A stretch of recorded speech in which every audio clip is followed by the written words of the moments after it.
Greetings, Graveyard Disciples, and welcome to another edition of Scared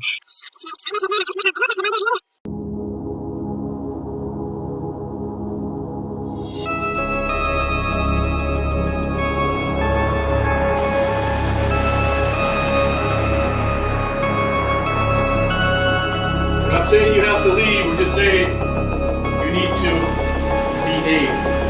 Or I will come back here.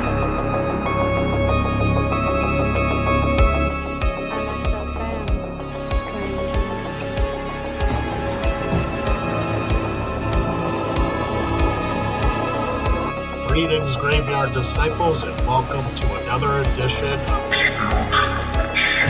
Let the show begin. Family history, a subject I've always been fascinated by since I was a kid. Recently, I took advantage of a free month trial of Ancestry.com. Not a plug or an endorsement, by the way. They're not paying me. I only have 10 subscribers after all. I have found some neat details of my lineage, such as my third great-grandfather being in the Civil War, to my father winning the Dart State Championship in 1993, to him being busted when he was 18. Oh, by the way, my father was the one resisting arrest. He mellowed out quite a bit by the time I met him when I was 18. I have been able to trace my family roots all the way to the 1800s in Ireland, but there is one family member that is a mystery, a ghost himself, and I, as well as some family members, think we might have actually met his spirit. This is a picture of my great-grandfather, James Hesselman. He was born on August 26, 1911, a fact I found out through doing this research. Also, he shares a birthday with his great-granddaughter, my cousin. Here's what we know, or maybe think we know. James, along with his siblings, were born to a Native American family in Brooklyn, New York. For reasons unknown, they were put up for adoption and adopted by John and Ada Hesselman. James would marry a Helen Brown and had 3 kids together, James Jr., Pauline, and Judith. I can only speculate that their relationship was on the rocks around the time Judith was born in 1947, as around this time James was with Emily Daniels. My great-grandmother and their first child, Thomas, was also born in 1947. There's a possibility that they split up before Judith was born, and Helen still had the Hesselman surname. I'm not sure. Emily had a child from a previous relationship who was also named Helen. She was around 7 when James and Emily got together. I've been told that the story that James realized Helen didn't really have much of a wardrobe, so he went out and bought her 10 dresses and a few pairs of shoes. Helen did consider James to be her father, as evident on her marriage certificate I found through Ancestry. James and Emily would eventually have 6 kids together, including my grandmother Janice. James also served as a private in World War II. He was a galley man on the SS Baltimore.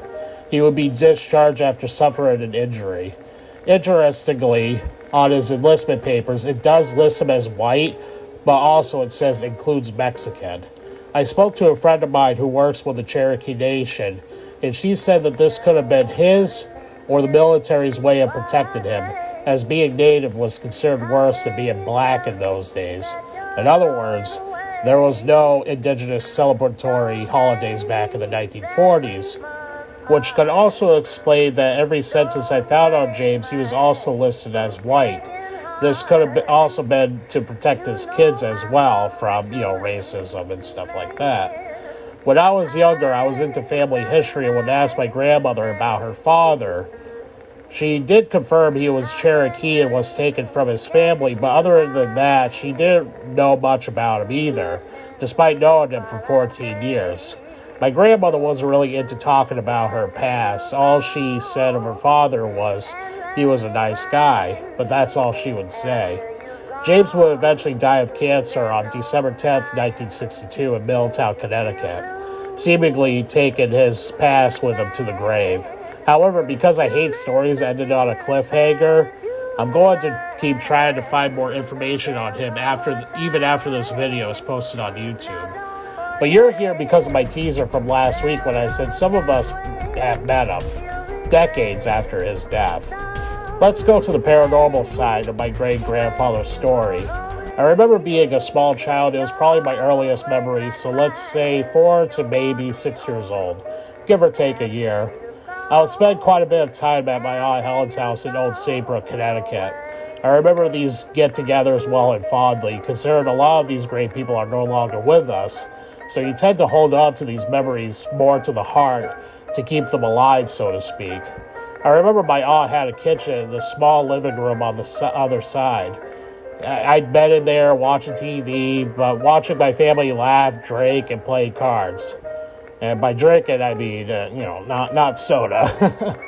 But there was always this one guy who seemed to be smiling and laughing the most.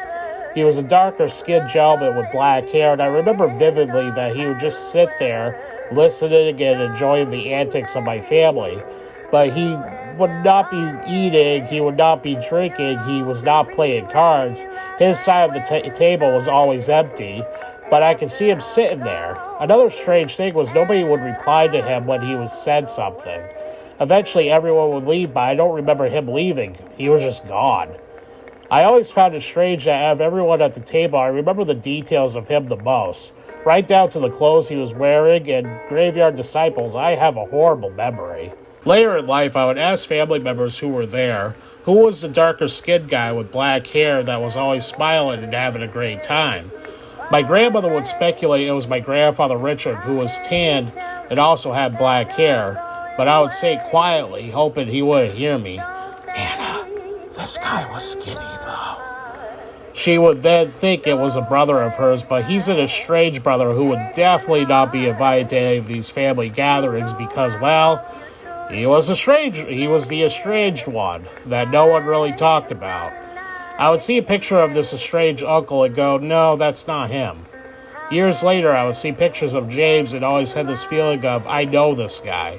I've seen him, and that's when I thought back to that mysterious guy sitting at the table, laughing, having a great time, but nobody would speak to him. It was as if he was a ghost. Feeling somewhat foolish, I never told anyone about this, but then one day I told my mother and she said she had the same experience, but also other family members did too. Right down to the details I experienced, she told me without me even telling her. I asked my mother if James ever stepped foot in that house, and she said yes, but he didn't die there and had a place of his own in Middletown, where he would die.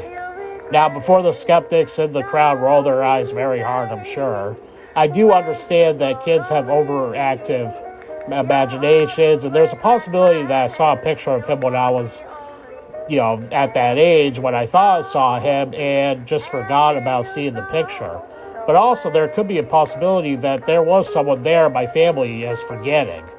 They did have a lot of get-togethers, lots of gambling and liquor involved, by the way. There's a possibility that some guests were forgotten through the 8 years.